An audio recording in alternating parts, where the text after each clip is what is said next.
Okay, YouTube, this is my fourth and final video using sum and difference formulas, in which we're going to use these formulas to prove an identity, which is often one of the things we tend to do with trig expressions. So we have this identity here. It says the cosine of pi halves minus an angle is equal to the sine of that same angle, or you might recognize this as a cofunction identity, of course. So if we were to say, well, which side would we want to work with here? Of course, we'd probably likely want to work on the left side because it is the more complicated of the two.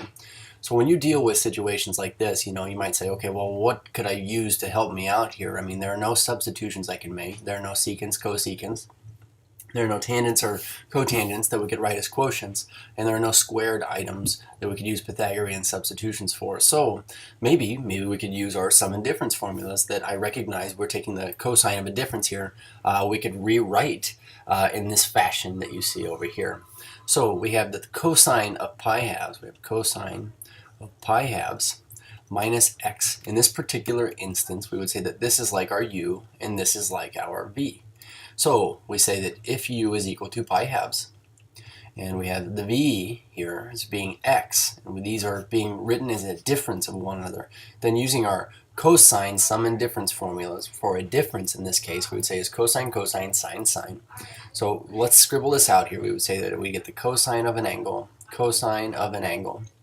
And since the cosine sum and difference formula, if this has a plus minus in the original expression in the angle here, this has a minus plus, then this will be the opposite of what we started with over here. So since this was a difference, then we'll have a sum here. So we say cosine, cosine, sine, sine, and we will just insert then our values of u and v thusly. So we'd say, all right, well, we have pi halves is our u, our v value is this angle x.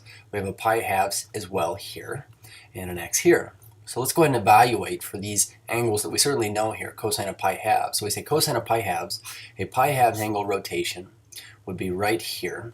And recall that on the unit circle of radius 1, this would have a point on the outside value of 0, 1. So we know the cosine of pi halves is this 0.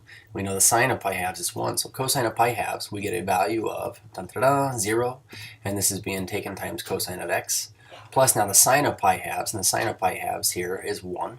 So we get, okay, so 1. And this is times the sine of x. And so what we end up with is having this simplified expression where we say, well, we turn this into this, and we were able to rewrite this way. And now we're rewriting this now as the sine of x. And that's what we were trying to show. We were trying to show that the sine of x equals the sine of x, QED. Okay, so we were able to use a sum and difference formula, in other words, to rewrite this original expression on the left into the expression on the right, and thus proving the identity. Cheers.